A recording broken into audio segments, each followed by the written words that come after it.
pareja, todo en pareja, todo lo que compramos es en pareja, no es mi dinero, es nuestro dinero. Y ya también, obviamente, dejarle la espalda a todas esas cosas que no puedo hacer de soltero y empezar a vivir lo nuevo. Sí hay cosas que tuve que decirle adiós para poder afrontar esto nuevo. Entonces, habían cosas que ellos podían hacer, solo una no coman de ese árbol, pero todo comienza allí.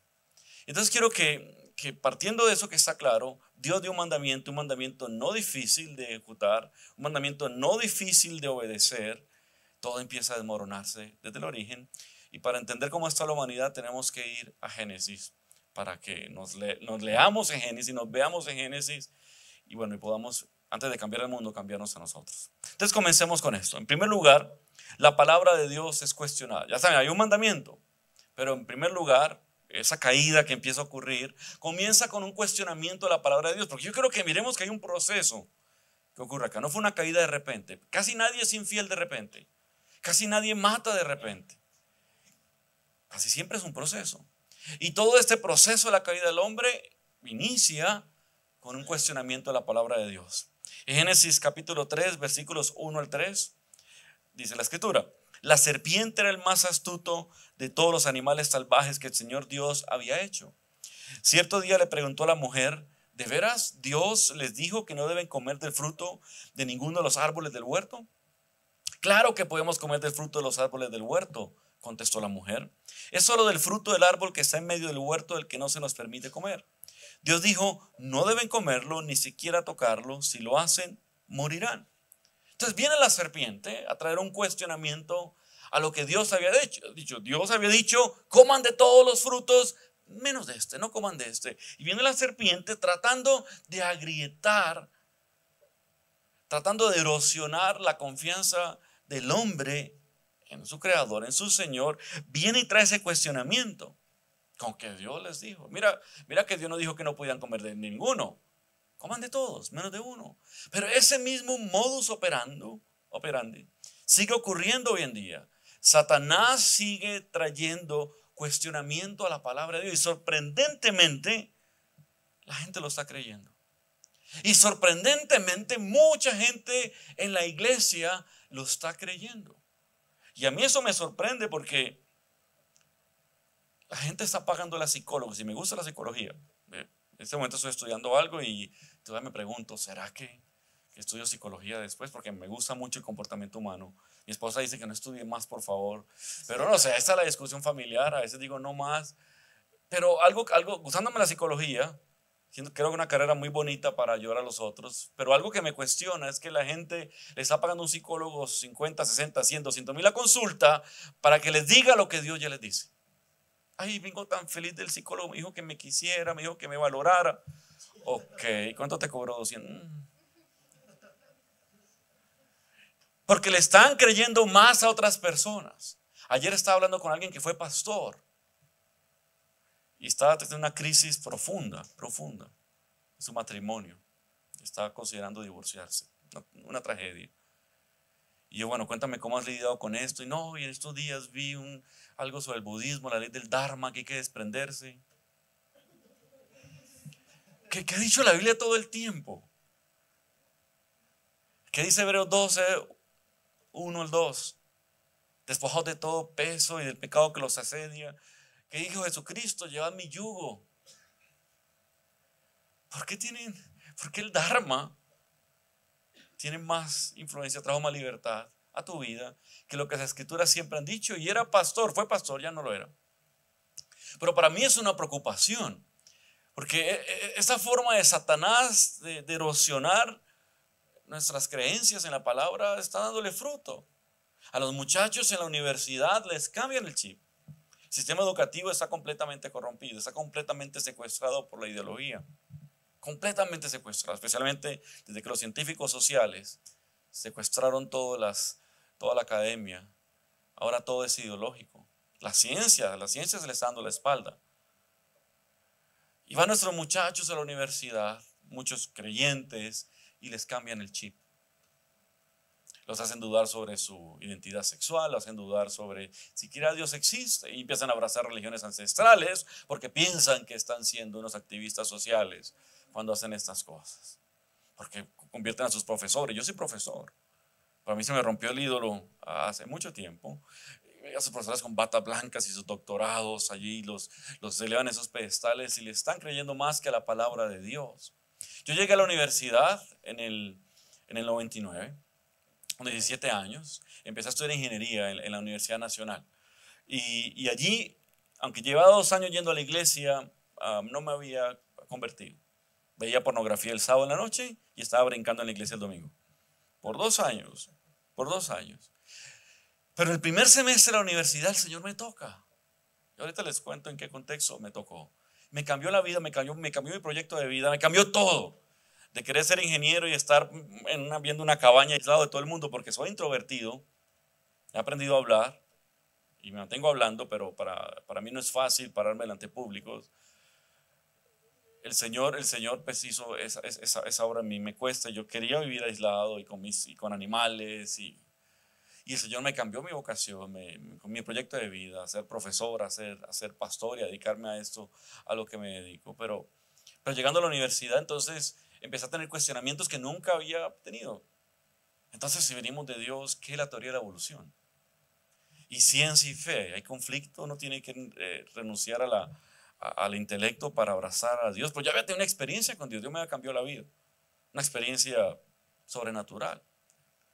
Entonces eso me llevó a estudiar y para mí ha sido muy importante lo intelectual en mi fe. Tuve que estudiar para fortalecer mi fe y me di cuenta que no había ningún conflicto entre la ciencia verdadera y la fe cristiana. Es más, la ciencia se desarrolló en los hombres de fe.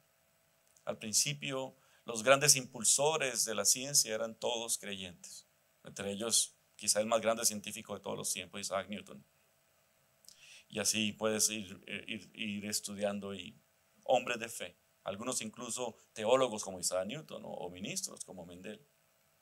Entonces a mí me llevó a estudiar y pude fortalecer mi fe, pero lastimosamente los muchachos ahora los cuestionamientos los están creyendo.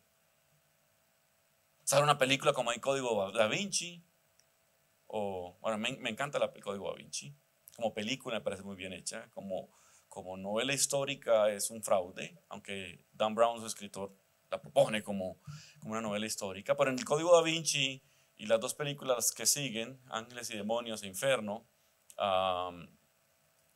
se promueve una historia alterna de Jesús, que Jesús se casó con María Magdalena. Y a la gente le encanta eso. Y la gente va a una película de Hollywood y viene a decir, uy, mi vida me cambió. Por una película de Hollywood. ¿Cómo estarán de mal fundamentados que una película de Hollywood les cambia su teología? Satanás desde entonces, como está funcionando, desde entonces está mintiendo, está engañando y le está yendo muy bien. Dios les dijo a Adán y Eva, coman de todo menos de uno. Y viene la serpiente y trae el cuestionamiento, con que Dios les dijo que no coman de ninguno. La gente está creyendo los cuestionamientos. Y ahí comienza todo. Hicieron una encuesta en el año 2019 en Estados Unidos. Allá que hacen encuestas por todos. Es difícil encontrar encuestas similares en Colombia. No toca leer en otras partes y proyectarlas acá. La encuesta era sobre sexualidad. Hicieron varias preguntas, pero una que me llamó mucho la atención fue la siguiente. La pregunta era, ¿es aceptable el sexo casual y voluntario entre dos adultos que no están comprometidos en una relación? ¿Es aceptable el sexo casual y voluntario entre dos adultos que no están comprometidos en una relación? Ahora, lo que me llamó la atención es que dividieron a los que respondieron a la encuesta en dos grupos, cristianos y no cristianos. Primero le decían a la gente, ¿eres cristiano? Y ellos decían, sí, soy cristiano, voy a una iglesia. Algunos de vez en cuando, pero se hacían llamar cristianos y otros no somos cristianos. Entonces dividieron las respuestas. Entre los cristianos, lo trágico, entre los cristianos, 18% respondieron siempre es correcto, siempre es aceptable a esa pregunta. Entre los cristianos. Entre los cristianos, 32% dijo, algunas veces es aceptable. Entre los cristianos, 17% dijeron, en muy pocas ocasiones es aceptable. Solo el 33% dijo, no, a los ojos de Dios no es aceptable. ¡Qué tragedia! Qué tragedia. Peor aún, había otra pregunta. Les preguntaron, ¿es aceptable tener sexo en la primera cita? Una persona que acabo de conocer. El 3% de los que se hacían llamar cristianos dijeron que sí, era aceptable, siempre aceptable. No hay problema con tener sexo en la primera cita. Y el 16% dijo que algunas veces es aceptable. Satanás sigue hablando, sigue cuestionando. Y los que dicen ser creyentes siguen aceptando ese cuestionamiento. Porque pareciera que estamos prontos a creer cualquier cuestionamiento antes de la palabra de Dios. Y yo no estoy diciendo que no lean ni que no estudien. En este momento me estoy leyendo, yo leo de todo. Por ejemplo, me encanta la literatura estoica. En este momento estoy leyendo el libro un clásico del estoicismo, es Meditaciones de Marco Aurelio. Me encanta, muchas cosas buenas de allí. Pero lo que yo leo, lo traigo a la palabra, lo filtro por la palabra. Y hay cosas muy chéveres que dice Marco Aurelio y una máxima bonita. Hay cosas que son completamente erradas. Marco Aurelio era un politeísta. Hay cosas completamente erradas que no encajan en mi cosmovisión bíblica. Entonces las desecho. Porque el mandato bíblico es examinarlo todo, retener lo bueno. No estoy diciendo solo lea libros cristianos. Estoy diciendo ponga la palabra por encima de cualquier otro libro. No importa los doctorados que tengan en la oficina de ese profesor. En este momento estoy estudiando un doctorado. Y mis profesores todos son con doctorados. Y es en educación. Entonces me estoy formando, como espero poder terminarlo, como científico social. Y mis profesores todos son antropólogos con doctorados. Gente muy brillante, pero con la mente completamente secuestrada por la ideología. Y sí, yo lo veo allí, ay, tan chévere esto, qué interesante. No, esto no es mentira. Filtrando porque yo sé que hay cosas buenas que aprender de ellos. Muchas cosas tengo que aprender. Pero hay cosas que no.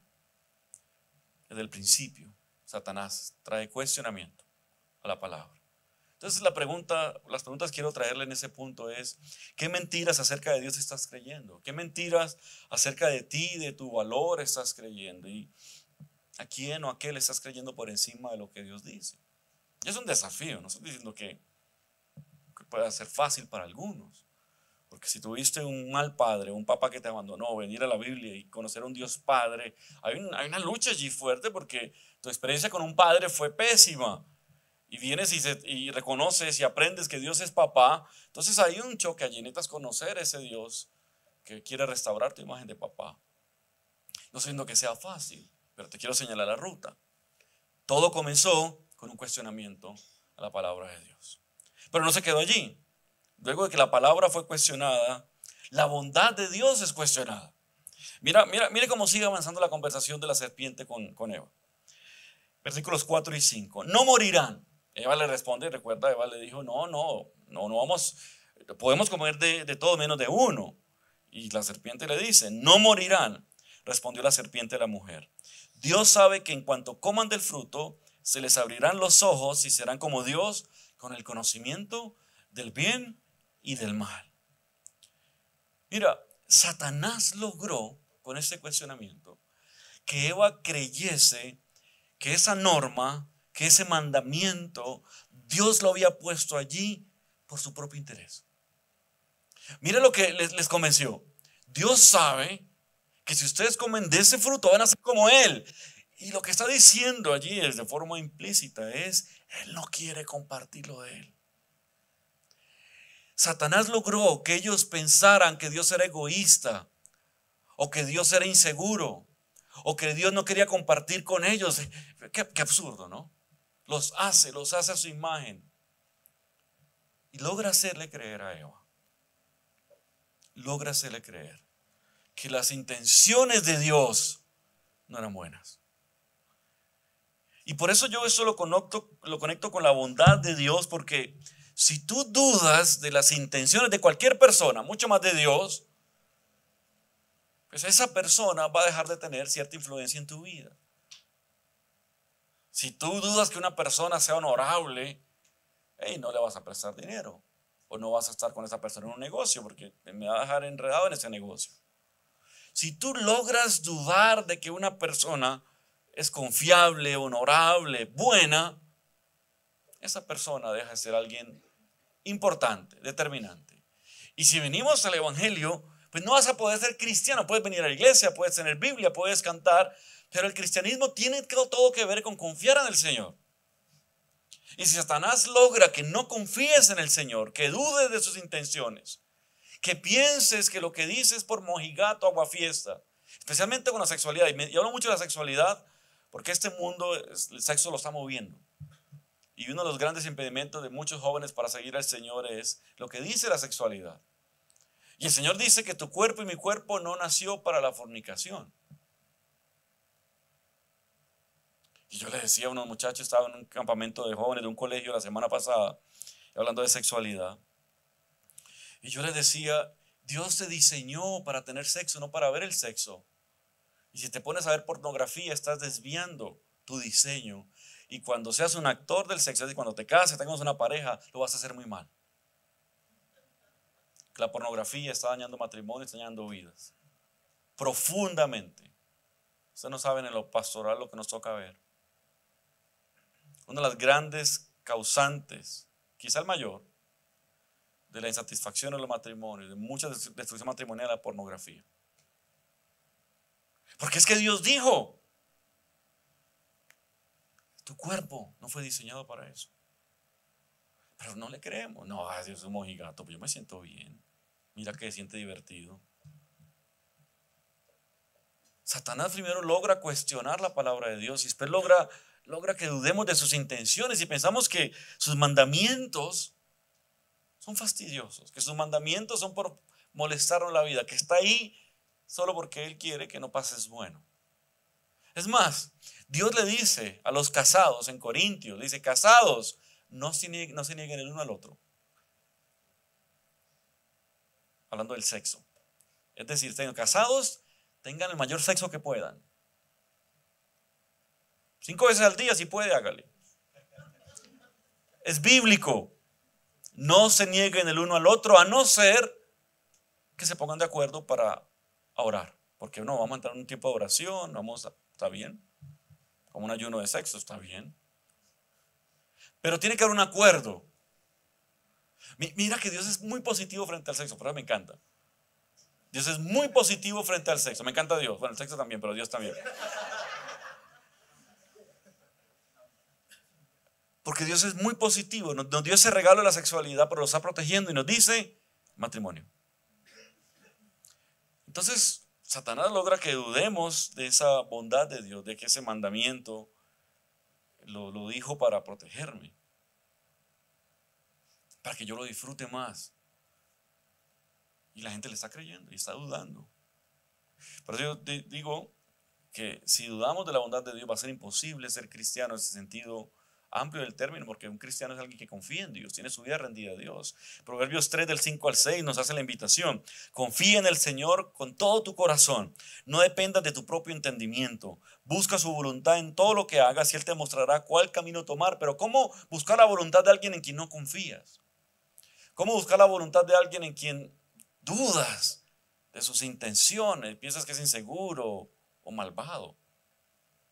Entonces estamos viendo que todo comenzó con un cuestionamiento de la palabra. Luego de ese cuestionamiento vino un cuestionamiento de las intenciones de Dios, de la bondad de Dios, como lo menciono. Y finalmente lo tercero que ocurre es que la voluntad expresa de Dios es rechazada. Dice el versículo 6, Génesis 3, la mujer quedó convencida. Vio que el árbol era hermoso y su fruto parecía delicioso y quiso la sabiduría que le daría. Así que tomó del fruto y lo comió. Después le dio un poco a su esposo que estaba con ella y él también comió. Entonces, cuestionamiento, una desconfianza y el paso natural entonces era tomar del fruto, desobedecer. Es la consecuencia natural del proceso que se venía dando. Es la consecuencia natural de esos pasos que había dado. Por ello yo te decía, normalmente lo pecaminoso no es algo espontáneo, es un proceso. Por eso Jesucristo puso tanta atención en el corazón. Cuando decía, y parecía cuestionando la palabra, no la estaba cuestionando. La estaba explicando cuando decía, oíste que se dijo, no fornicarás, no adulterarás, pero yo os digo, cualquiera que mire a una mujer con deseo ya adulteró en el corazón. No estaba cuestionando la ley escrita. La Biblia dice que él no vino a abolir la ley, sino a cumplir la ley. Estaba interpretándola como rabino que era, está dando el sentido, y el sentido es tus pensamientos, tus intenciones, tus deseos, solo son separados de su concreción, de su acción por la oportunidad. Del deseo al hecho solo hay un puente, se llama oportunidad. Y Jesús vino a que prestásemos mucha atención a lo que deseamos, a lo que pensamos, porque todo inicia allí. No es un de repente. Yo voy al gimnasio, aunque no lo crean, voy al gimnasio. Estoy tratando. Y yo entonces empiezo a mirar esos códigos de coqueteo, cómo se miran y... bueno, una de las ventajas de ser gordito es que no te miran. Pero cómo se coquetean y cómo eso. Y algunos yo sé que son casados y algunos... Todo comienza con un juego. Juego de miradas que se responden. En la oficina. Ten mucho cuidado. Todo es un proceso.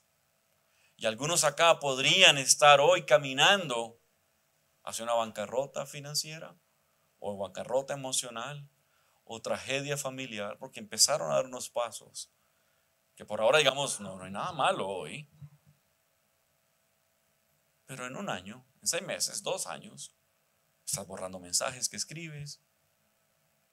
Es un proceso. Y lo estamos viendo, lo estamos viendo. Se cuestiona la palabra, ay, no es para tanto. Se cuestiona la bondad de Dios. Yo creo que Dios tiene otro sentido, no es otra época. Y finalmente, cuando ya uno se convenció de lo anterior, se rechaza completamente la voluntad de Dios y se vive una vida completamente contraria a lo que Él dijo. Y esa caída, acabamos de leer rápidamente, también nos permite ver cómo es el hombre, cómo el hombre suele reaccionar frente a sus derrotas, frente a sus pecados. Porque en Adán y Eva somos muy bien representados y yo creo que cuando los miremos también vamos a darnos cuenta que quizás tenemos mucho de ellos en nosotros. En primer lugar, aquí vemos que el hombre, después de la caída, el hombre tiene la tendencia de arreglar los problemas a su manera. El hombre tiene la tendencia de arreglar los problemas a su manera. Versículo 7, estamos ahí en todo Génesis 3.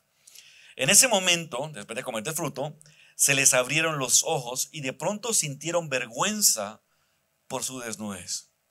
Entonces cosieron hojas de higuera para cubrirse. El hombre, al verse desnudo, entonces toma la iniciativa, voy a hacer algo para arreglar esto, y se teje hojas de higuera. Uno a veces piensa, hubiese sido de pringamosa para que les hubiera, en la costa pringamosa unas que pican mucho, no sé, yo vivo en la costa.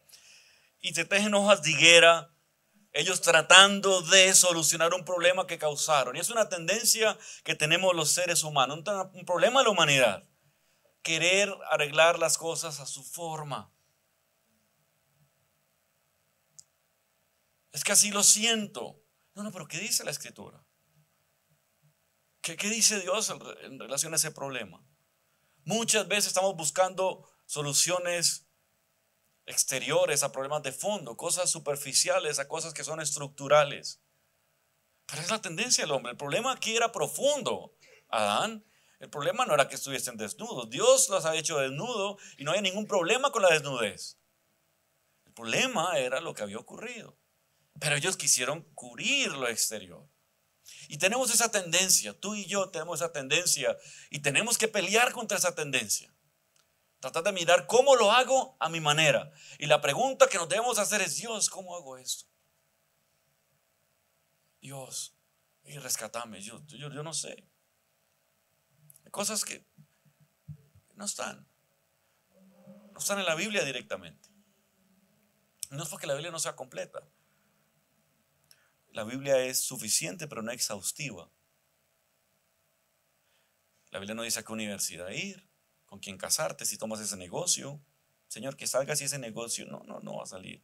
Pero la Biblia sí te da principios para juzgar si ese negocio es un negocio que deberías tomar, si esa persona es una persona que podría aportar a tu vida. Te da unos principios, pero te toca orar y esperar la dirección de Dios.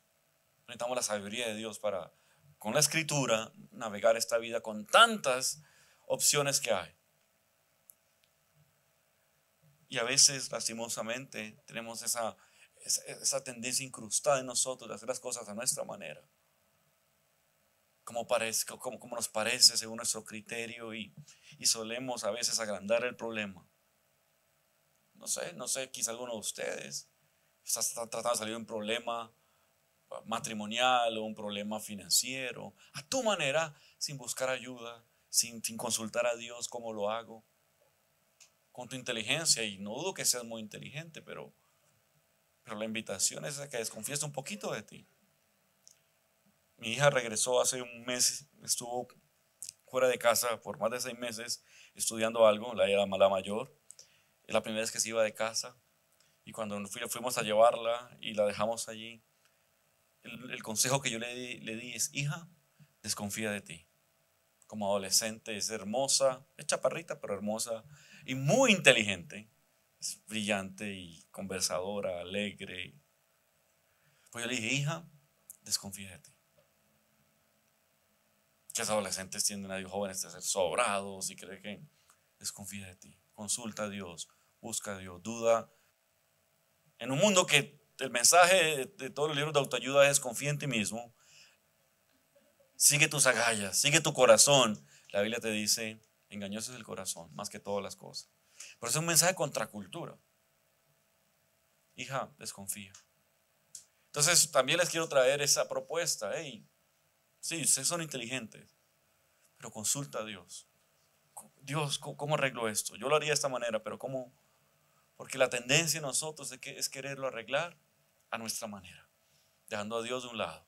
Y no va a dar buen fruto a largo plazo. Puede que a mediano plazo, puede que funcione, pero a largo plazo puede estar aumentando el problema. Lo segundo que vemos aquí es que el hombre tiene la tendencia de esconderse cuando se siente culpable. Luego del pecado, Dios vino a visitarlos al huerto. Y mire lo que ocurre, versículo 8. Cuando soplaba la brisa fresca de la tarde, el hombre y su esposa oyeron al Señor Dios caminando por el huerto. Así que se escondieron del Señor Dios entre los árboles. Se escondieron. Y es una tendencia que tenemos los seres humanos. Cuando algo nos da vergüenza, cuando tenemos culpabilidad, nos queremos esconder, no queremos dar la cara. Porque es un peso que queremos evitar, tener que dar respuestas, tener que ver a la gente. Es una de las razones, no la única, pero es una de las razones por las que algunos se van de las iglesias. No es la única. Hay gente que ha sido muy dañada en iglesias, sí. Entonces, lastimosamente, conozco mucha gente dañada. Pero hay gente que no le hicieron nada a la iglesia, sino que simplemente, entre comillas, simplemente hicieron algo vergonzoso, algo que les avergüenza delante de Dios, y no quieren darle la cara a nadie. Pasó algo vergonzoso en su familia y no quieren darle la cara a nadie. No quieren que la gente pregunte, no quieren, entonces empiezan a alejarse de las personas. Y bueno, Satanás feliz.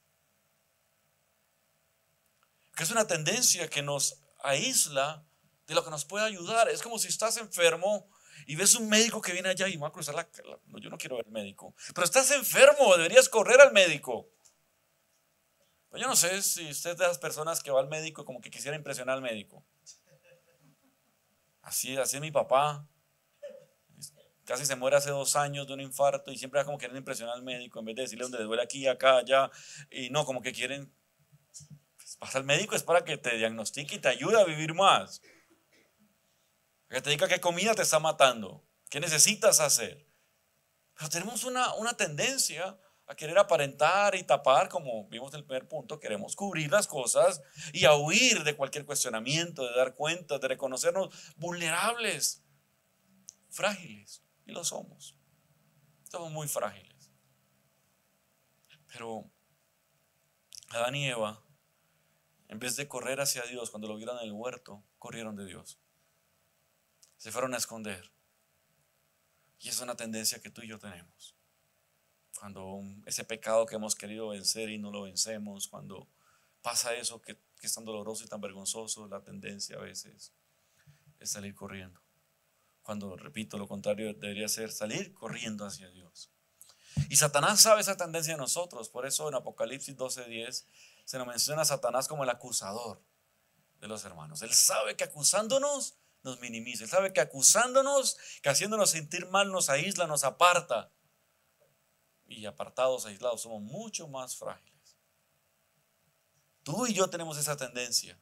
Tenemos que pelear en contra de ella. Yo la tengo. Y los que somos introvertidos, mucho más. A mí me gusta la soledad. Yo disfruto el silencio. Entonces es muy natural para mí aislarme, pero yo he tenido que entender esto. Los primeros años con mi esposa, era muy normal que enfrentara los problemas con mi esposa quedándome callado. Pero queriendo ser un imitador de Cristo, tuve que entender que eso no funciona, que no es lo correcto, y aunque no me gusta mucho hablar, me tocó ponerme a hablar. No huir del problema, para que ella no se enoje. No que se enoje, ahora que se enoje, quiere enojar, enójese. Pero eso hay que arreglarlo, y eso es lo que creo. No hay forma de construir un hogar si no es así. Un hogar genuino y de disfrute, y en que los dos crezcan. Bueno, a mí se me da más fácil escribir que hablar.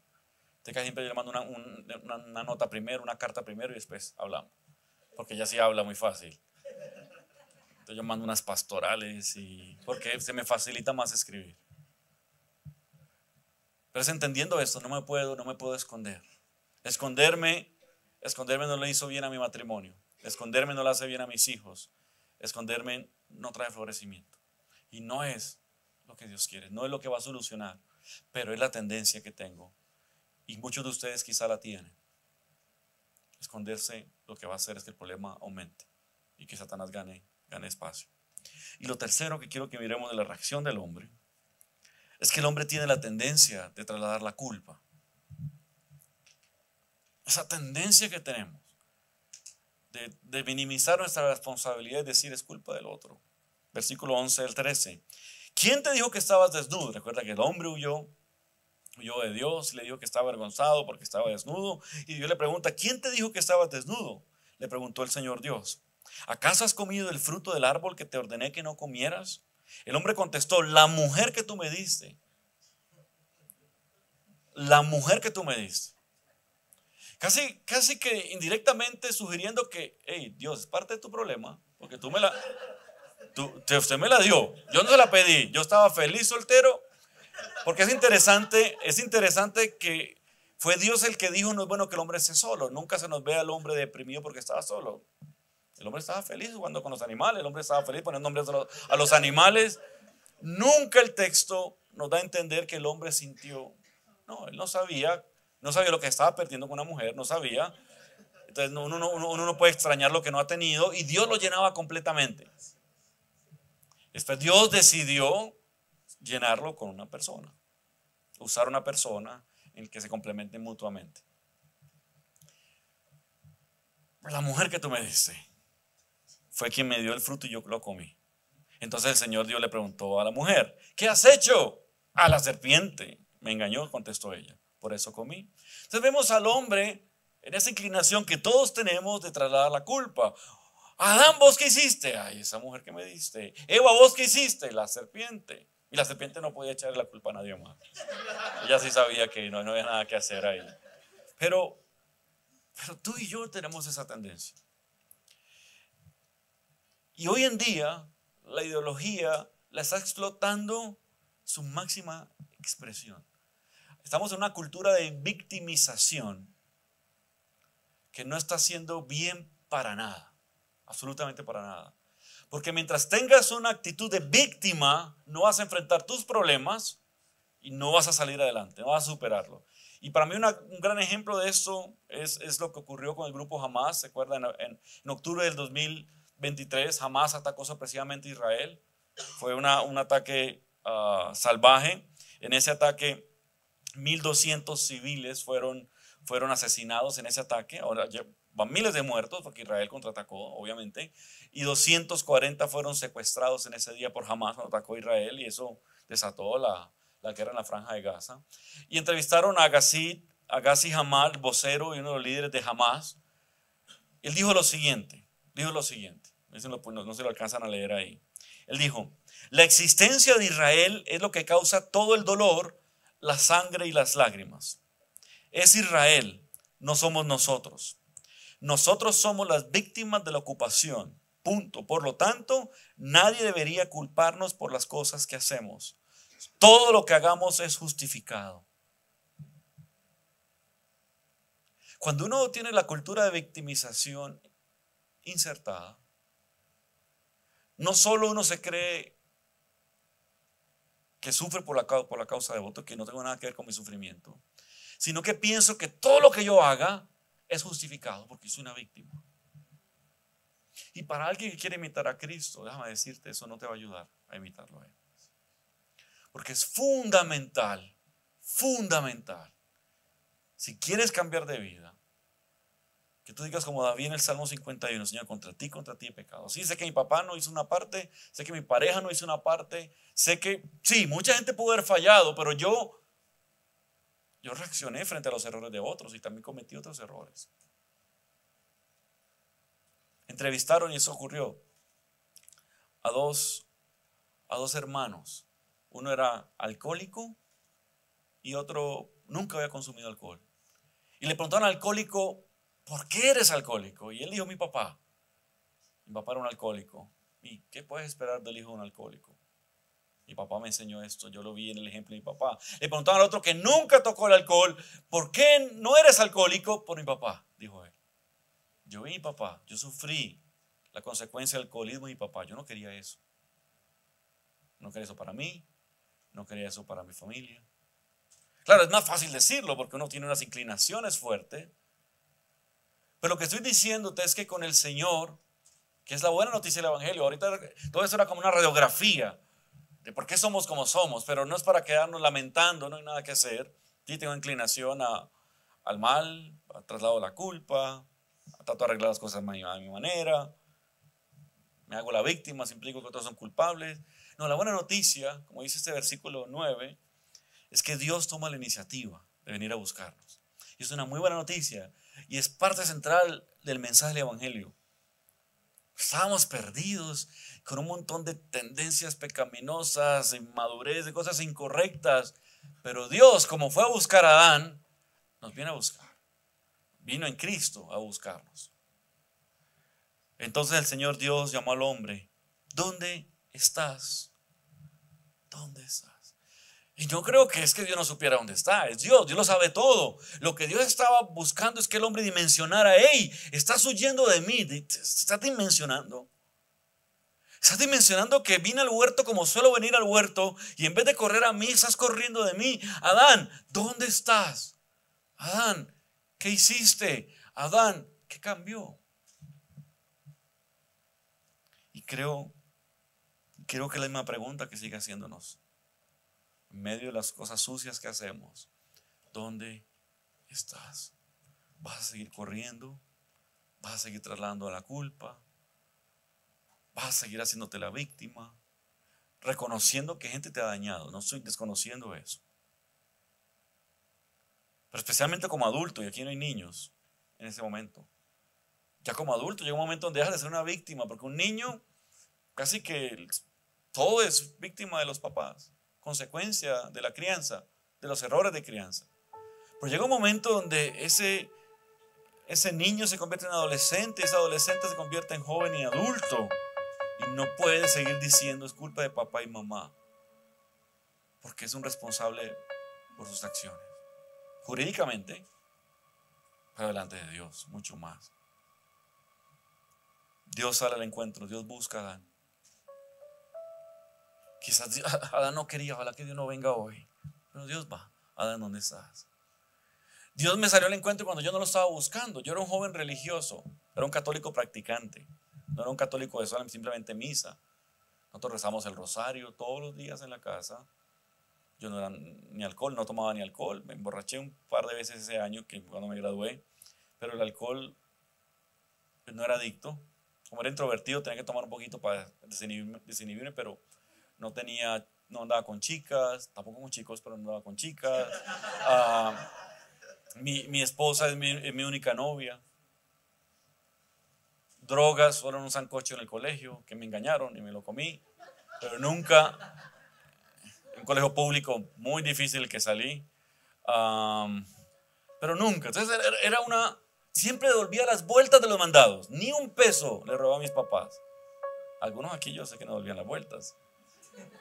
O sea, parecía un buen muchacho y había pasado a las dos mejores universidades de Antioquia. La Nacional y la Antioquia. Puedes escoger cuál universidad estudiar.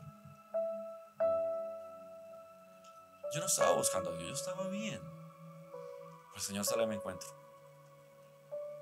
Un campamento, y ahorita que tienen encuentro dentro de poco, un campamento al que no quería ir siquiera. Y Dios me toca. Nadie me tocó, ni siquiera durante la predicación, fue durante la alabanza. Empecé a llorar y el Señor me cambió. Y de ahí en adelante, Viernes Santo de 1999, nunca más volví a ser el mismo. Dios salió a mi encuentro. Es cuando pensaba, yo no lo necesitaba, pensaba que era un pelado que tenía religión. Y más adelante termino con esos dos versículos. Dice el versículo 21 de Génesis 3. Y el Señor Dios hizo ropa de pieles de animales para Adán y su esposa. Dios demuestra al hombre que no es a su manera. Ellos quisieron para cubrirse hojas de higuera, un vestido de hojas de higuera. ¿Qué les trajo Dios? Pieles de animales. Y para quitar la piel de un animal se tiene que sacrificar el animal. Dios ya les estaba mostrando que el pecado tiene consecuencias, que el pecado trae muerte, que fue toda la simbología que vino con los sacrificios judíos por los pecados y lo que pasaba en el día de la expiación, el cordero que sacrificaba y todo lo que vino a ocurrir Cristo, que es el cordero por nosotros. Pero ya desde el principio Dios le estaba diciendo al hombre: no es a tu manera, es a mi manera. Tú te cubriste con hojas de higuera, no. Tu pecado trae muerte. Y Dios mismo le trajo pieles de animales. Dios mismo le estaba mostrando esa a mi manera, esa a mi forma. Yo te diseñé, yo te hice. Es la buena noticia del Evangelio. Dios viene por ti y por mí. Dios sigue invitándonos, sigue invitándonos. Y si hoy hay algo de culpabilidad por lo que hiciste, si hoy estás huyendo, activa o pasivamente, si hoy hay una relación rota porque traslada la culpa, te has alejado de alguien por esa postura de víctima, yo te quiero invitar a que rompas eso y que te dejes inspirar por Proverbios 28:13. Los que encubren sus pecados no prosperarán, pero si los confiesan y los abandonan, recibirán misericordia. Hay abundante misericordia. Pero no sigas huyendo como Adán huyó, sino corre hacia Dios. Ponte de pie, por favor.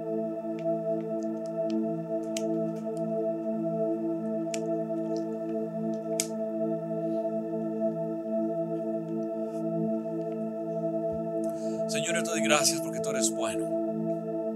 Tú eres bueno.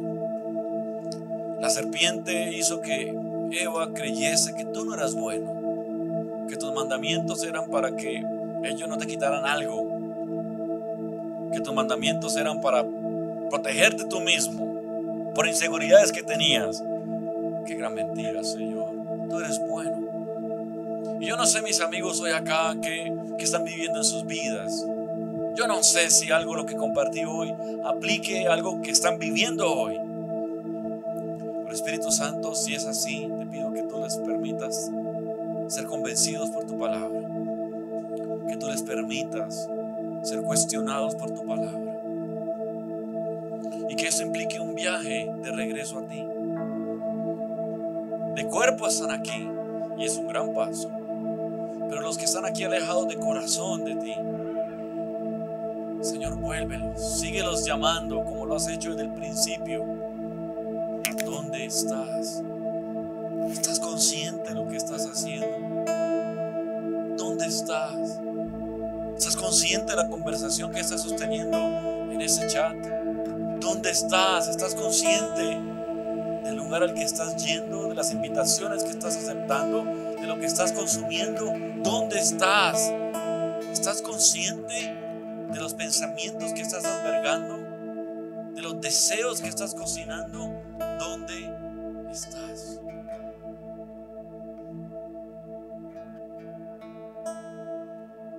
¿Dónde estás?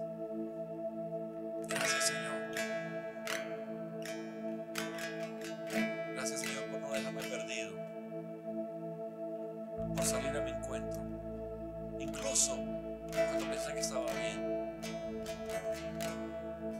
Gracias por rescatarme de mi inmoralidad. Y gracias por seguirme sacándome, por seguir sacándome, por haberme rescatado tantas situaciones en mi matrimonio que pensé que no tendría solución.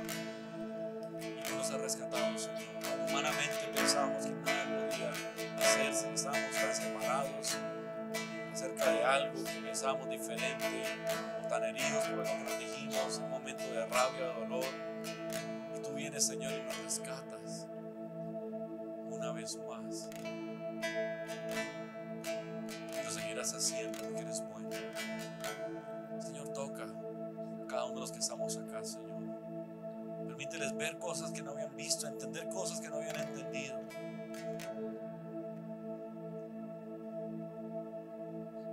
Permíteles, Señor. Permíteles conocerte y ser transformados por ese conocimiento. Permíteles volver a ti y ser restaurados por ti, ser levantados por ti y florecer en ti. En el nombre de Jesús.